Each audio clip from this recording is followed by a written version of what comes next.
तो दोस्तों आप देख सकते हैं अभी मैं आउटडोर में आया हुआ हूं और यहां पर आपको इस माइक्रोफोन की हेल्प से कुछ इस तरह की ऑडियो क्वालिटी इसमें मिलने वाली है। अगर मैं बात करूं अपने कैमरे से अपनी दूरी की, तो यहां पर लगभग मैं कैमरे से 5 मीटर की दूरी पर हूं इस वक्त, और 5 मीटर से आपको कुछ इस तरह की ऑडियो क्वालिटी इसमें मिलने वाली है। अब दोस्तों कि वायरलेस माइक्रोफोन की अगर मैं बात बताऊं तो दो चीज़ें मेरे को लगता है कि उसमें अच्छी होनी चाहिए। सबसे पहली ऑडियो क्वालिटी, और दूसरे नंबर पर भाई उसका बैटरी बैकअप। ये जो आप माइक्रोफोन देख रहे हैं ये है Hollyland lark M1 wireless microphone system, और इसको मैं पिछले कई दिनों से भाई यूज कर रहा हूँ और इसका जो बैटरी बैकअप है मेरे को काफ़ी कमाल का लगा है।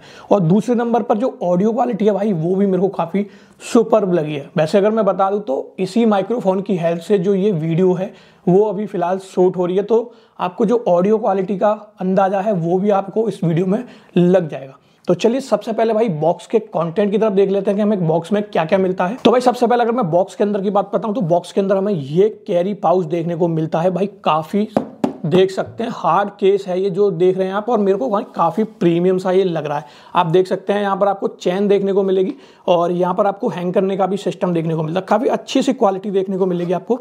और जैसे ही मैं इसको खोलता हूँ तो यहाँ देख सकते हो आप अंदर की तरफ हमें ये एक केस देखने को मिलता है जो कि हमारा मेन ट्रांसमीटर एंड रिसीवर इसके अंदर रखे हुए हैं। अभी इसके बारे में बात करेंगे। सबसे पहले देख लेते हैं हमें एक्सेसरीज में क्या मिलता है।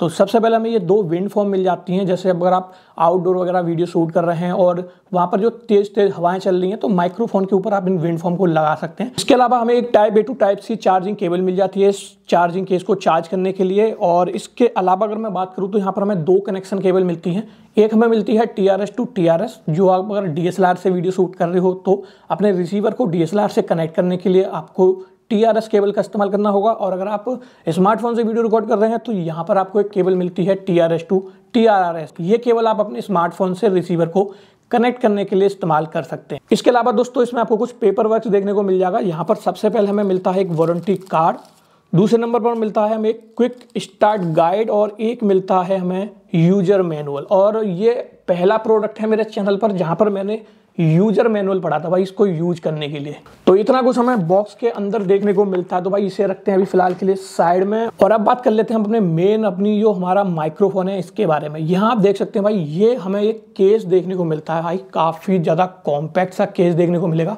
और सबसे बढ़िया बात बताऊँ तो ये नॉर्मल केस नहीं है भाई, ये चार्जिंग केस है। आप देख सकते हैं जैसे आप इसकी लिड को ओपन करते हैं तो यहाँ पर अंदर आपको बीच में एक रिसीवर देखने को मिलता है और 2 ट्रांसमीटर देखने को मिल जाते हैं।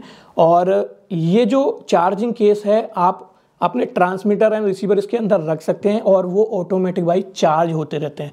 इस केस की बात बताऊं, नीचे आपको टाइप C चार्जिंग पोर्ट दिया हुआ है, इसकी हेल्प से आप इसको चार्ज कर सकते हो।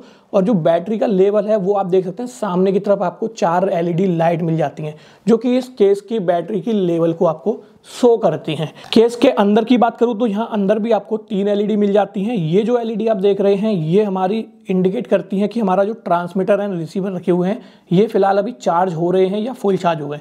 चार्ज होने के टाइम पर ये आपकी लाइटें ब्लिंक होती हैं और फुल चार्ज होने के बाद ये जो लाइटें हैं आपकी कंटिन्यूस ऑन हो जाती हैं, जिससे आपको आइडिया लग जाएगा कि हमारा जो ट्रांसमीटर एंड रिसीवर है ये फुल्ली चार्ज हो चुके हैं। बैटरी कैपेसिटी की बात बताऊं तो जो हमारा केस है इसमें आपको 1400 mAh की बैटरी मिलती है, और जो हमारा रिसीवर है उसमें आपको 200 mAh की बैटरी मिलती है, और जो हमारे दोनों ट्रांसमीटर हैं उनमें आपको 140 mAh की बैटरी मिलती है। बाकी बैटरी बैकअप की बात बताऊं तो जो हमारा ट्रांसमीटर एंड रिसीवर है ये आपके फुल चार्ज होने के बाद 8 घंटे का इसमें आपको बैटरी बैकअप मिल जाएगा। और अगर मैं बात करूँ भाई केस की, तो ये जो केस है ना एक बार फुल चार्ज होने के बाद आपके ट्रांसमीटर एंड रिसीवर को 2 बार फुल चार्ज कर देगा काफी इजीली। अब देखो दोस्तों बात कर लेते हैं कि हमें यूज कैसे करना है, यानी कि कनेक्ट कैसे करना है अपने डिवाइस से। तो बहुत ही आसान तरीका है भाई, आपको बस केस की लिड ओपन करनी है और आपको ट्रांसमीटर एंड रिसीवर दोनों बाहर निकाल लेने हैं। जैसे ही आप केस से बाहर निकालते हो ये ऑटोमेटिक ऑन हो जाते हैं और ऑटोमेटिक ये एक दूसरे से भाई पेयर हो जाते हैं। अब आप यहाँ पर देख सकते हैं जैसे मैंने यहाँ पर ये रिसीवर सबसे पहले बाहर निकाला, यहाँ पर आपको 2 लाइट देखने को मिलेंगी। ये दोनों लाइटें अभी ब्लिंक हो रही हैं। जैसे ही मैं यहाँ पर ट्रांसमीटर को बाहर निकालता हूँ आप देख सकते हैं विद इन 1 सेकेंड यहाँ पर आपका जो ट्रांसमीटर है ये रिसीवर से कनेक्ट हो चुका है। अब जैसे मैंने दूसरा ट्रांसमीटर निकाला आप देख सकते हैं जो दूसरी लाइट है LED वो भी आपका ब्लिंक होना बंद हो गई है, मतलब कंटिन्यूस ऑन हो गई है। तो ये इस तरीके से दोनों एक दूसरे से कनेक्ट हो चुके हैं हमारे ये ट्रांसमीटर एंड रिसीवर। तो दोस्तों ये तो होगी बात कि हमें ये जो माइक्रोफोन है कैसे कनेक्ट करना है। अब थोड़ा सा ओवरव्यू देख लेते हैं ट्रांसमीटर एंड रिसीवर के बारे में। तो सबसे पहले मैं रिसीवर की बात कर लेता हूँ। अगर आप रिसीवर को देखोगे तो फ्रंट साइड में आपको यहाँ पर जो है होलीलैंड की मार्किंग दी हुई है। यहाँ पर आप देखेंगे आपको 2 लाइट देखने को मिलती है। रिसीवर के साइड की बात बताऊं तो यहाँ पर आपको एक टाइप सी चार्जिंग पोर्ट देखने को मिलेगा। तीनों यूनिट है ना, ट्रांसमीटर एंड रिसीवर, इनमें आपको अलग से टाइप सी चार्जिंग पोर्ट भी दिया हुआ है। तो आप मैनुअल भी अलग से इनको चार्ज कर सकते हैं अपनी चार्जिंग केबल के थ्रू। 2 बटन दिए हुए हैं साइड पर, ये एक्चुअली प्लस माइनस वॉल्यूम करने के लिए। अब इसमें ना 3 ऑडियो लेवल दिए हुए हैं इस माइक्रोफोन में। एक है लो मोड, दूसरा है मीडियम मोड और तीसरा है सबसे हाई मोड। अभी जो आप मेरी वीडियो में ऑडियो सुन रहे हो ये मैंने लो मोड पर सेलेक्ट कर रखा है। बट यहाँ पर भाई एक चीज मेरे को थोड़ी सी प्रॉब्लम लगी है इसमें, यहाँ पर आपको कोई भी डिस्प्ले नहीं मिलती है रिसीवर वगैरह में। तो यहाँ आप पता नहीं कर पाओगे कि अभी हमारा जो वॉल्यूम है वो लो पर है या हाई पर सेट है। बट भाई अगर मैं बात करूँ तो जब आप इसे पहली बार खरीदते हैं तो बाय डिफॉल्ट कंपनी इसको मीडियम पर सेट करके देती है वॉल्यूम को। बस उसके बाद आपको माइनस प्लस की दबानी है अपने अकॉर्डिंग, जो भी आपको वॉल्यूम रखना है इसका। अब दोस्तों यहाँ पर आप जो माइनस वाला बटन देख रहे हैं ना, यहाँ पर आपको एक एम भी लिखा हुआ दिखाई देगा। तो इसका मतलब ये है कि अगर आप अपने रिसीवर को मोनो मोड में सेलेक्ट करना चाहते हैं तो आप माइनस वाले बटन को प्रेस एंड होल्ड रखेंगे 5 से 6 सेकंड, तो आपकी जो ब्लू लाइट है वो ग्रीन में कन्वर्ट हो जाती है और आपका जो रिसीवर है वो मोनो मोड में सेलेक्ट हो जाता है। तो जैसे कि फिलहाल मैं मोनो मोड में ऑडियो रिकॉर्ड कर रहा हूँ। और अगेन आपको स्टीरियो मोड सेलेक्ट करना है तो फिर से आपको माइनस की प्रेस एंड होल्ड रखनी है 5 से 6 सेकंड के लिए। तो दोस्तों अभी मैंने अपने माइक्रोफोन में मोनो मोड हटा के स्टीरियो मोड सेलेक्ट कर लिया है और अब जो आप ऑडियो सुन रहे हैं ना ये स्टीरियो मोड में सुन रहे हैं। यहाँ देख सकते हैं मेरे हाथ में दोनों माइक्रोफोन है और अगर आप ईयरफोन लगा के अब जो ये वीडियो सुनोगे तो यहाँ पर आप देख सकते हैं आपको कुछ इस तरीके का इफेक्ट मिलेगा। एक कान में इससे आवाज आएगी और एक कान में इससे आवाज आ रही होगी। तो अगर आप एक सराउंडिंग इफेक्ट लेना चाहते हैं अपनी वीडियो में तो आप स्टीरियो मोड सेलेक्ट करके और दोनों माइक्रोफोन को लगाकर अपनी जो ऑडियो है उसको रिकॉर्ड कर सकते हैं। इसके अलावा दोस्तों यहाँ पर आप देख सकते हैं यहाँ पर एक आपको जैक मिल जाता है 3.5 mm वाला, जो कि आप अपने केबल के थ्रू इस रिसीवर को कनेक्ट करेंगे। और नीचे आपको 2 पिन मिल जाती हैं, ये चार्जिंग पिन है।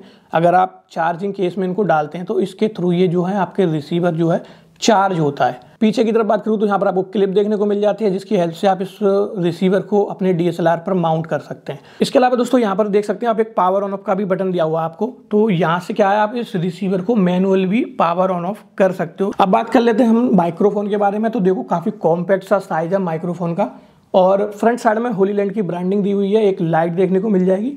साइड में आप देखेंगे तो इसमें भी आपको ऑन ऑफ करने के लिए मैनुअली पावर बटन दिया हुआ है। और ये जो आप बटन देख रहे हैं ये आपका नॉइस कैंसिलेशन एक्टिव करने के लिए जो येलो बटन है ये दिया हुआ। ऊपर की तरफ देखोगे तो दोस्तों ये हमारा इनबिल्ट माइक्रोफोन जहां से आपकी ऑडियो रिकॉर्ड होती है। और नीचे आप देख सकते हैं दोनों आपको टाइप सी चार्जिंग पोर्ट दिया हुआ है। जैसे कि मैंने आपको बताया मैनुअली भी आप इनको चार्ज कर सकते हैं। इसके अलावा दोस्तों अगर मैं बात करूं तो इस माइक्रोफोन में आपको नॉइस कैंसिलेशन का भी फीचर दिया हुआ है। यानी कि ये जो आप देख रहे हैं ना येलो बटन, अगर मैं इसको एक सिंगल प्रेस करूंगा ना तो ये जो ब्लू लाइट देख रहे हो आप ये ग्रीन में कन्वर्ट हो जाती है। ये इंडिकेट करती है ग्रीन कलर कि आपका जो माइक है वो अब नॉइस कैंसिलेशन उसका एक्टिव हो चुका है। अब इसका यूज क्या है, जैसे अगर आप आउटडोर वगैरह में वीडियो शूट कर रहे हैं वहां पर जो शोर शराबा ज़्यादा हो रहा है तो इसको आप एक्टिव कर सकते हैं। तो जो बैकग्राउंड की नॉइस है ये काफ़ी हद तक रिमूव कर देता है। मैं अभी फिलहाल लाइन ऑफ साइट में चल रहा हूँ और यहाँ पर आप देख सकते हैं ट्रेन की आवाज़ आ रही है। तो कुछ इस तरीके का आपको ऑडियो इसमें मिलने वाला है शोर शराबे में।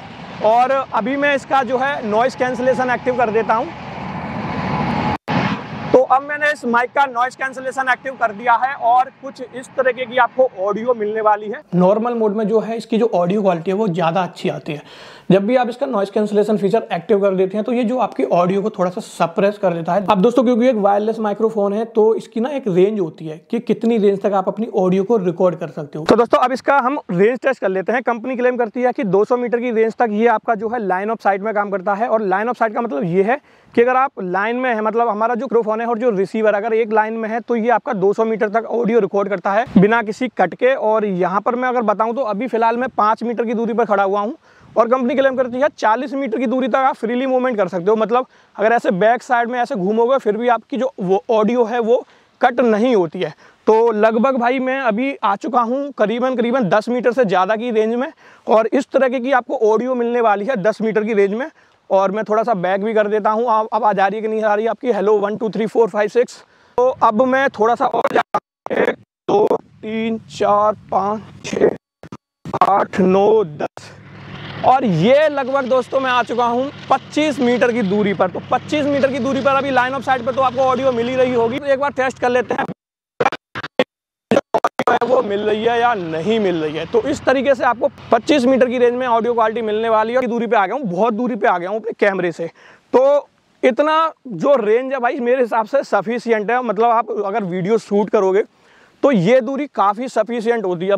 तो दोस्तों फाइनल कंक्लूजन की अगर मैं बात बताऊं ना, तो आउटडोर में अगर आप आते हो और अगर मैं फ्रीली मूवमेंट की बात बताऊं ना, 40 मीटर की आपको इसमें रेंज मिलती है। बट मैं बता देता हूं 40 मीटर तक आप फ्रीली मूवमेंट नहीं कर सकते हो। जैसे मान लो अगर आप बैक साइड से ऐसे दिखाकर ऑडियो रिकॉर्ड करना चाहते हो तो मेरे हिसाब से लगभग 25 मीटर तक ये काम करता है। बाकी अगर मैं लाइन ऑफ साइट की बात करूँ फिलहाल इस तरीके से, तो ये आपका 100 से 150 मीटर तक आराम से काम कर जाएगा। तो ओवरऑल अगर मैं बात करूँ, ये डिवाइस मेरे को भाई काफ़ी बढ़िया लगा है और मैं पर्सनली भाई इसको खुद यूज करने वाला हूँ अपनी आगे वाली वीडियो में। चैनल पर पहली बार हो तो सब्सक्राइब भी कर सकते हो और अच्छी लग रही हो वीडियो तो लाइक भी ठोक सकते हो।